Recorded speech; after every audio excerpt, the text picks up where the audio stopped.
What is up, guys? Wrestling Premiere is here. Oh man, this one had some potential. Van Dam finally made it to the top of the mountain, only to fall down a month later. Not even a month later. In this video, I cover Van Dam's first and only WWE title reign. But for me to cover this, let me talk about Van Dam's run in WWE. Rob Van Dam is probably the most over wrestler in 2001 other than The Rock and Kurt Angle. The guy was a heel at the time, yet he was being cheered. It felt like it was a matter of time before he turns face and goes after the top title. Van Dam did turn face in November. From there, he won the Intercontinental Championship and he was drafted to the Raw brand. RVD's time on the Red brand was memorable. He feuded with Triple H for the World Heavyweight Championship, and some people thought this should have been RVD's moment. But if you think about it, is Triple H going to lose the title that he just won? Scratch that, scratch that. He didn't even win the title. He was the inaugural champion, so that's even worse. Anyways, Van Dam could have been champ. He was damn popular, and who could forget about that segment where RVD mocked Triple H? Grr,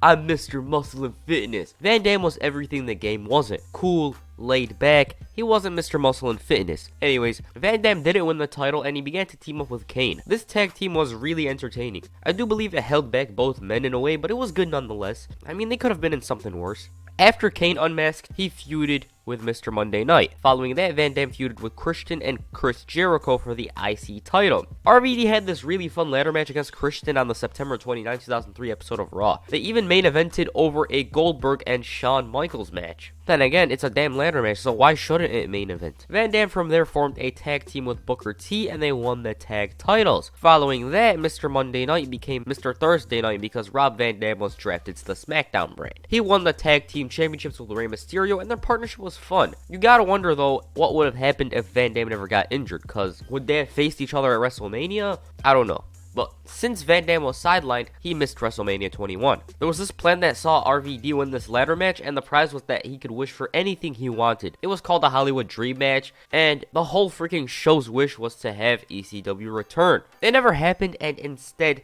that ladder match would be for the Money in the Bank. Anyways, Van Dam returned at the 2006 Royal Rumble. He had a good showing and he made it to the Final Four before being accidentally eliminated by his former partner Rey Mysterio. Since Van Dam didn't win the Rumble, he set his sights on Money in the Bank. He qualified for the match by beating Trevor Murdoch on the February 27, 2006 episode of Raw. Mr. Monday Night faced Ric Flair, Matt Hardy, Bobby Lashley, Finlay, and Shelton Benjamin. To be honest, this looked like it was Van Dam's to win because Bobby Lashley wasn't ready. Finlay was the guy who put over talent at this point. Ric Flair was already champ, and I don't think he ever won a ladder match, let alone competed in one before. I know, he faced Edge, but I think that's all. I don't think he ever competed in a ladder match beforehand. Matt Hardy seems like a good contender, but if you think about it, why didn't he get a push after the Edge feud? Also, that superplex Ric Flair took during the match was ridiculous for a man his age. And there was Shelton Benjamin. He was, in my opinion, the second best guy to win the briefcase, because he was so damn athletic. I know he wasn't the best talker, but he could have won the briefcase. Thankfully though, the guy with the most momentum won the briefcase. RVD didn't want to be like Edge, who cashed in on a vulnerable John Cena.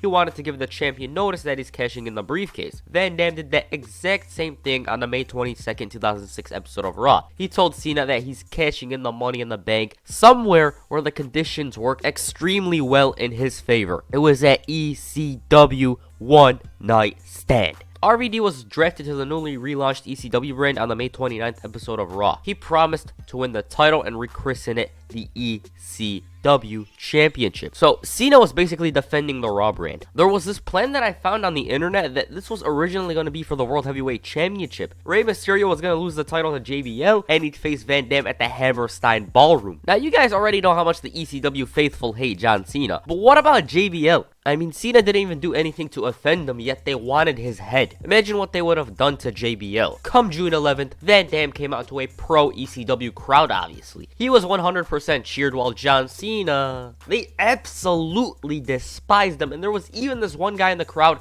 that had a sign that said, "If Cena wins, we riot." I believe him, because they will cause a riot in New York City if Van Dam doesn't win. They even threw toilet paper at that champ. These are the kind of matches I really get invested in. It's like a do or die situation for one of the guys in the match. They always turn out to be awesome. This one reminded me of Money in the Bank, except these fans actually hated, loathed, and detested the champ.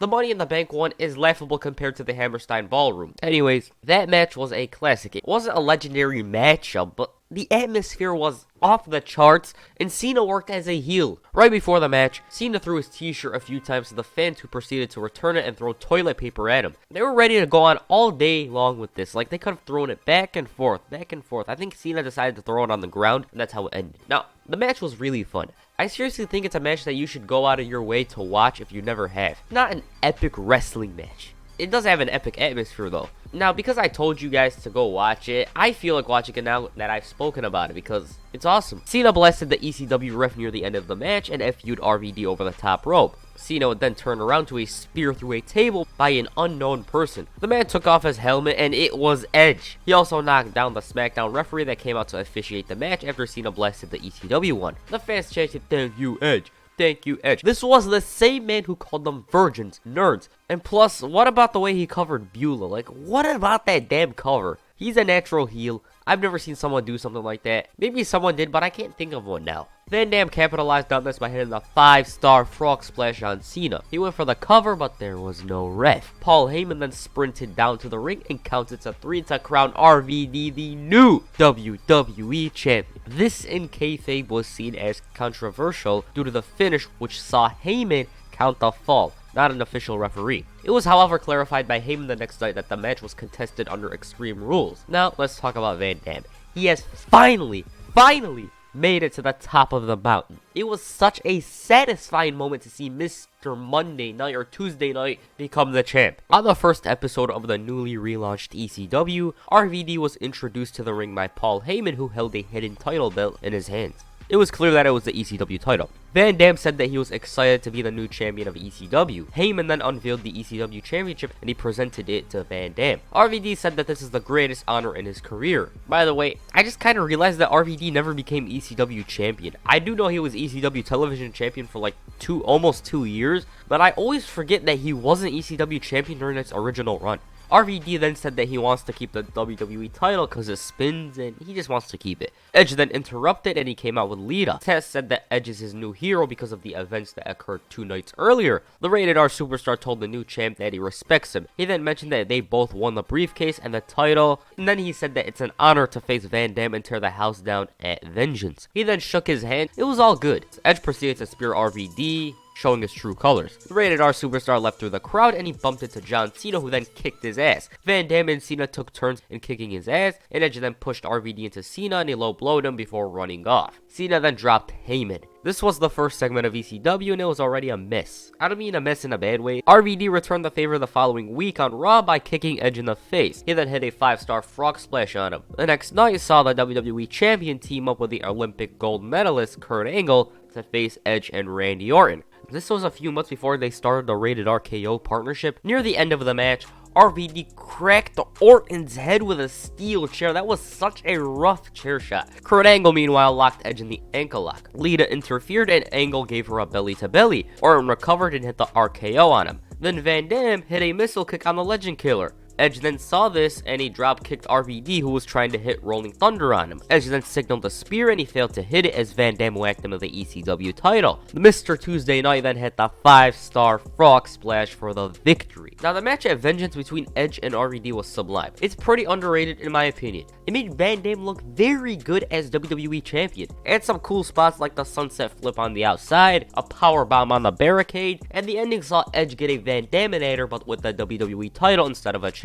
This busted Edge open and he would gain the advantage, but he'd miss the spear and bump into a chair that Lita was holding. Van Dam hit the 5-star frog splash on the Rated R superstar for the victory. Summer of 06 was fun in my opinion. There was so much going on in WWE. I know a lot of stuff was trash during that time, but the good stuff was so excellent. Van Dam would meet John Cena backstage later on that night, and it was confirmed that the rematch was set for the following night. That match was decent. I watched it a long time ago, and I don't even remember much. It ended with Edge interfering and laying out both men. The next night saw Van Dam face Kurt Angle. After Wrestling Machine won, then he is inserted in the Triple Threat WWE title match at Saturday night's main event. I heard that match was good. Van Dam beat Kurt Angle clean while Edge looked on. That is one hell of an accomplishment. It seemed like RVD was a star, and not only a star, but one of the stars in WWE, like on Edge's level or something like that. But that would all change on July 1st, 2006. Van Dam that night traveled with Sabu. They were driving on a highway in Hanging Rock, Ohio when they were pulled over by a state trooper. They were speeding, so that's why they were pulled over, obviously, it's clear. The cop asked them who they were. They said they were wrestlers, and it was all going well for them. It's 55, man.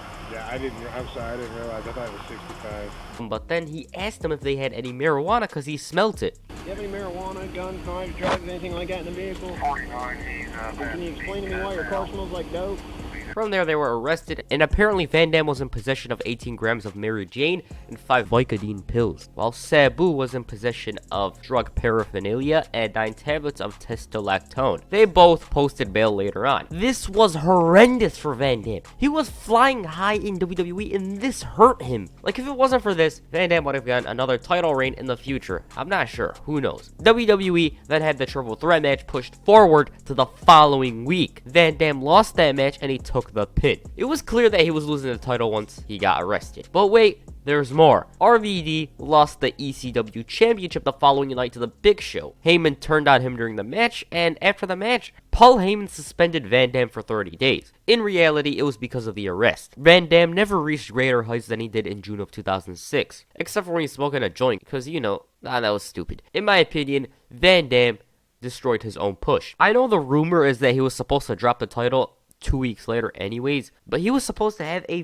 very long ECW title reign. At least that's what I could find. I do think Van Dam's arrest hurt ECW as a brand because he was seen as the guy who they planned on having champ for a long time. Once he got arrested for the weed and stuff, they changed plans and had Big Show win the title. In my opinion, Big Show's title reign is overlooked, but that's not the point. Van Dam threw WWE's plans for the third brand in the trash, and following that, many things happened that screwed ECW. The Big Show and Batista main event, Vince and Heyman butting heads, and December to dismember. It was screwed right from the beginning. I did enjoy Van Dam's short title reign though, and imagine if they kept him going. He could have had one of the best title reigns of that decade. Plus, he was the first person to hold the WWE and ECW championship at the same time, simultaneously. Also, no one really hated him. He was cool, laid back, and he had a unique style in the ring. Anyways, Van Dam didn't have anyone to blame but himself for why his push was halted. I do think that his ECW title reign was gonna last a long time. And that's RVD's title reign. That's it. What do you guys think? Comment it down below. Tell me what you think about RVD's title reign. How do you think he should have lost it? That's what I'm asking you guys. That's it for this video. Make sure you hit the rolling thunder on the like button and perhaps the 5-star frog splash on the subscribe button. Peace.